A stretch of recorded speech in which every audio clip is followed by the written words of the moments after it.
amado Padre Jesus Joaquim, nosso vigário-geral e agora administrador paroquial da paróquia Santo Antônio, em substituição ao zeloso e querido Frei Nicolau, que por 2 anos e 1 mês ajudou nesta paróquia, deixando um legado de um bonito testemunho sacerdotal para a nossa comunidade e a nossa diocese. Querido Hudson, fundador da comunidade Restauração, que atendendo a nossa solicitação, veio de Caruaru, no Pernambuco, deixar aqui 3 jovens missionários, evangelizadores, para colaborar na missão, no crescimento da nossa comunidade, aqui na Matriz, nas capelas, nas comunidades rurais e ajudando também o Padre Jesus naquilo que ele precisar. Querido povo de Deus, diletos internautas, vivemos esse tempo maravilhoso da Quaresma, um tempo muito especial que Deus nos concede a graça de viver neste ano. Um ano que ainda traz consigo suas dificuldades em relação a esta peste que abateu sobre o mundo durante esses 2 anos, e agora nós já estamos nos libertando disso, já nos libertando dessas máscaras, destas preocupações, pois, graças a Deus, já estamos numa fase de vitória contra esta enfermidade. Mas nós temos hoje a peste da guerra, que é um susto para o mundo, e devemos nesta Quaresma, com os nossos sacrifícios, jejuns e penitência, pedir muito a Deus pela paz neste mundo. A guerra, ela nasce do coração orgulhoso e comprometido pelo pecado original. Toda guerra é uma insanidade, é uma agressão, é um absurdo, é algo tormentoso que tanto mal faz às crianças, às famílias, à igreja, aos povos, ao patrimônio das pessoas e por aí vai. São incalculáveis os prejuízos materiais, espirituais, psicológicos, morais, familiares causados por uma guerra. Daí nós termos esta preocupação já alentada pelo Papa Francisco para que empenhemos com as nossas orações, com os nossos jejuns, em favor dessa paz que o mundo tão precisa. O profeta Isaías, na sua leitura de hoje, traz para nós uma mensagem viva de Deus ao seu coração de profeta. Acaso é este jejum que preciso? O dia em que uma pessoa se mortifica? Trata-se talvez de curvar a cabeça, como junco, e se deitar em saco sobre cinza? Acaso chamais isso de jejum? Dia grato ao Senhor? Então, quando encontrares um nu, cobre-o. Quando encontrar o pobre, o peregrino, acolhe-o. O Brasil vai acolher os refugiados desta triste guerra que nós estamos vivendo. Quando encontrares o pobre, não deixe de ajudá-lo. E por fim, invocarás o nome, o Senhor, e ele te atenderá. Pedirás socorro, e ele dirá: eis-me aqui. Deus não está longe, está sempre perto de nós. E em Jesus, no sacrifício cruento da cruz, que continua de forma incruenta no altar, nós temos a proximidade de Deus. Quem encontrou Jesus encontrou um tesouro eterno. Quem tem Cristo tem tudo, quem não tem Cristo não tem nada. E nós somos chamados nesse tempo de Quaresma a confrontar a nossa vida com os ensinamentos bíblicos, com aquilo que os profetas anunciaram, como no dia da quarta-feira de cinzas, quando o profeta Joel gritou aos nossos corações o desejo de Deus, para que não só rasguemos as vestes, mas o coração, para que do coração rasgado pela misericórdia, pelo arrependimento, pela conversão, possa brotar um rio de perdão, de amor e de bondade. Nosso Senhor é o esposo que nós aguardamos, atendendo à sua promessa que um dia retornará. Toda a liturgia da igreja, todos os exercícios piedosos de oração, de sacrifícios que a igreja nos oferece e nos incentiva, nada mais são do que uma preparação para a volta de Jesus. Nós cristãos devemos ser como aquelas virgens prudentes que nunca deixa faltar o óleo na lamparina, o azeite benfazejo, porque nós precisamos estar na luz para receber Cristo. Quem está nas trevas não tem como receber Jesus.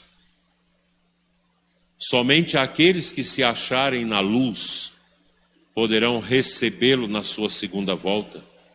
E esta luz que nós devemos cultivar no nosso coração são as chamativas da Quaresma: a oração, a penitência, o jejum, a conversão e a esmola, como nós já falamos aqui na quarta-feira de cinzas.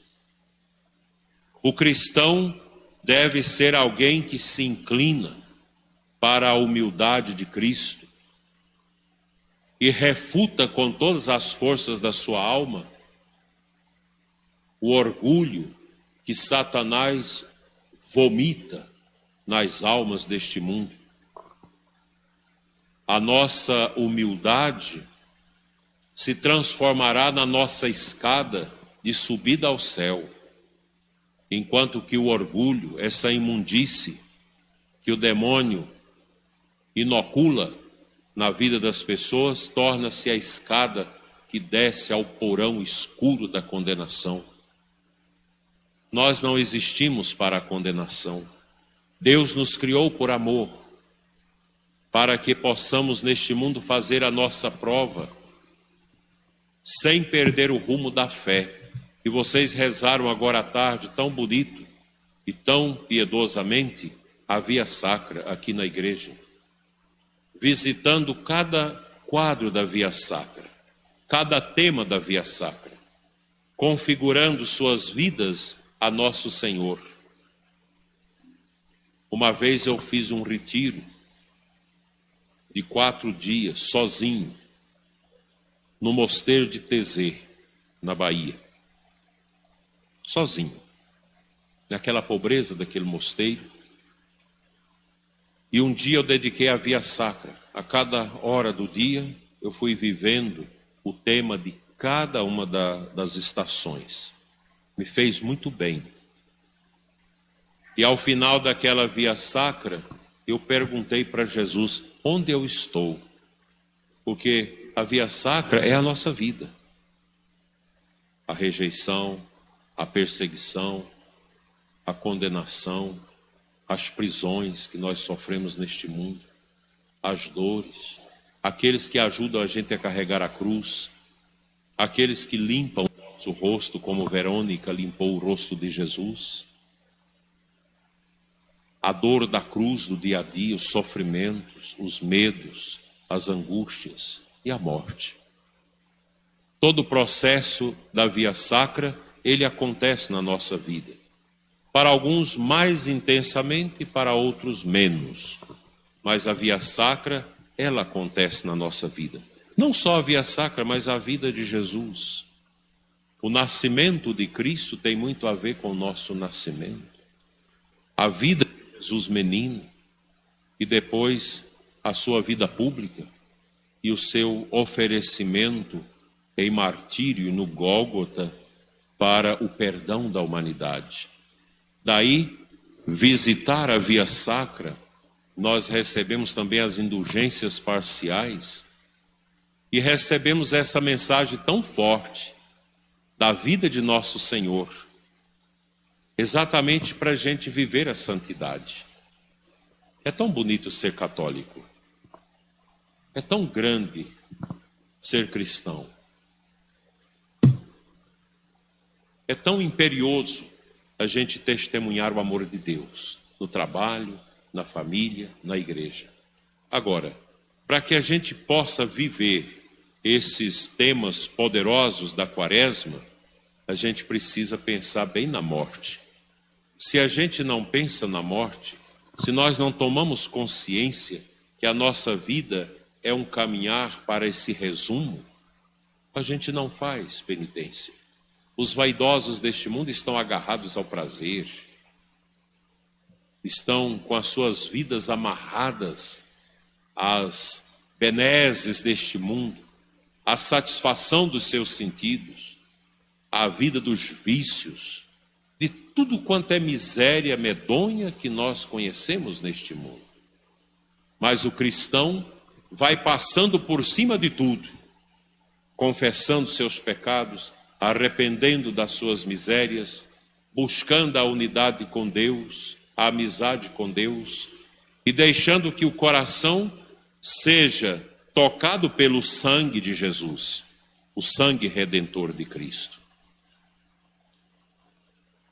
E o lugar da gente viver isso é a paróquia, a nossa igreja. A paróquia de Santo Antônio de Planaltina de Goiás é a expressão da Igreja Católica. Aqui nós temos os elementos da igreja particular, que é a diocese, da igreja universal, presente em todos os cantos da terra, una, santa e católica, conduzida pelo Papa, atendendo ao querer e ao desejo de Jesus, que quis estabelecer a igreja neste mundo.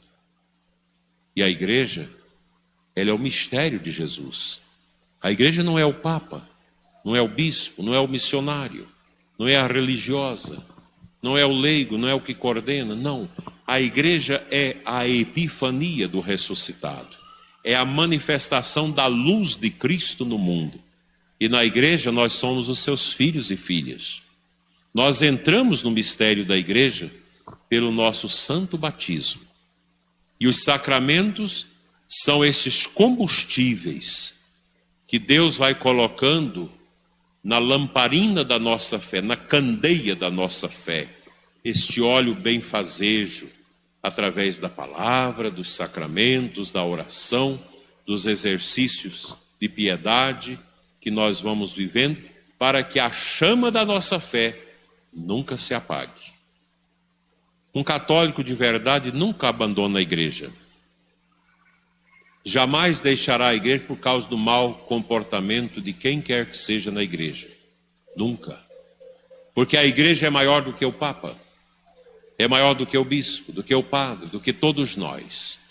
A igreja é Cristo, é o mistério dele, no tempo e na história, fazendo a gente já viver aqui nesse mundo através da missa, da oração, através da nossa conversão, da esmola que a gente dá ao pobre, já os sinais do céu aqui na terra.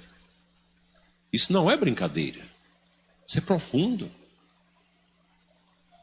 E nós começamos a Quaresma, esse tempo de conversão, tempo de oração, tempo de mudança de vida, de arrependimento, de confissão, recebendo as cinzas nas nossas cabeças, que nós recebemos aqui. Lembra-te que tu és pó e ao pó hás de voltar. Gênesis 3,19. É esta consciência que nós somos pó, que nós não valemos muito neste mundo, que faz a gente crescer na humildade. Os grandes santos viveram isso. E foram pessoas tão felizes, às vezes carregados com tantos sofrimentos, com tantas provações. E quem não tem provação? Todos nós temos. A criança às vezes já nasce na provação. A gente termina a nossa vida na provação, muitas vezes na doença. Nem todo mundo tem a possibilidade de morrer de repente. Muita gente passa pelos tormentos. Nós estamos agora com o padre Jair, há tanto tempo doente, sofrido, e agora está caminhando para o momento final dele, da sua Páscoa. É um grande sofrimento. Na cadeira de rodas há anos, cabeça ruim, o Parkinson, mas ali, manifestando a sua fé. É assim que a gente vive. Ah, mas ele é padre, ele não podia sofrer. Ninguém pode rejeitar o sofrimento. Nunca. A gente deve dizer: Senhor, faça em mim a tua vontade. O que o Senhor permitir, que Deus não manda o sofrimento, mas Ele permite como provação. O que o Senhor permitir na minha vida, eu vou acolher para que eu seja santo, para que a minha alma não se perca neste mundo. A gente olha com tristeza o nosso mundo, as nossas cidades, carregadas de coisas erradas, de tantos pecados, de tantas injustiças. A gente vê tanta gente na corrupção, gente indo para o inferno por causa de R$1.000, R$2.000, por causa da corrupção aqui e ali. Tanta bobagem. Para que isso? Homens casados que vão para o inferno por causa do adultério, mulheres também da mesma forma. Não vamos deixar isso de lado, isso não é da nossa estirpe. A nossa estirpe é a dele, na cruz, carregando a nossa cruz com paciência, no matrimônio, na vida religiosa, na vida consagrada, na vida sacerdotal, vivendo esses amores. E a paróquia é este lugar, conduzida pelos sacerdotes, auxiliada pelos catequistas, pelos ministros, pelos missionários, pelos religiosos, diáconos. A paróquia é este lugar de humildade. A paróquia não é lugar de disputa de função. Cada um faz aquilo que Deus lhe determinou com alegria, desde abrir a porta da igreja, zelar da sacristia, fazer as leituras, cuidar das coisas da missa, os meninos, os acólitos, coroinhas, o toque do canto, os que rezam o terço, os que dirigem a via sacra, os que visitam os doentes, as pastorais, os serviços. Tudo isso é serviço, é expressão de humildade de Cristo. A paróquia não é um lugar para a gente viver uma grande família desorganizada. Não, assim como a nossa casa, a nossa pequena família precisa ser bem conduzida, também a paróquia. E cada um é responsável. Eu dou as boas-vindas a esses jovens missionários que a gente se orgulha de ter aqui na nossa paróquia. Jovens que querem ajudar na missão, numa comunidade de vida, nas comunidades novas. Que quer dar sua vida a serviço do reino. Missionários. Eles não são seminaristas e não vão ser padres, mas apenas missionários. Alguns vão se casar depois. Assim são os missionários das novas comunidades, que vêm com alegria para viver a pobreza, para viver a obediência, a castidade, junto com vocês.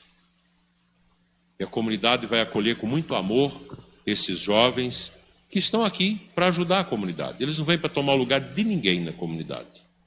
Eles não vêm para tomar o lugar do ministro da comunhão.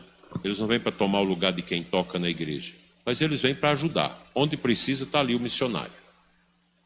Para visitar um doente, para dar uma palestra lá na escola, para animar um grupo de oração, para ajudar a criar o terço dos homens, para ajudar a animar um grupo de jovens.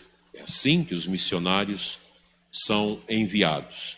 Então vocês sejam bem-vindos e eu agradeço à comunidade pelo que vocês vão fazer por eles.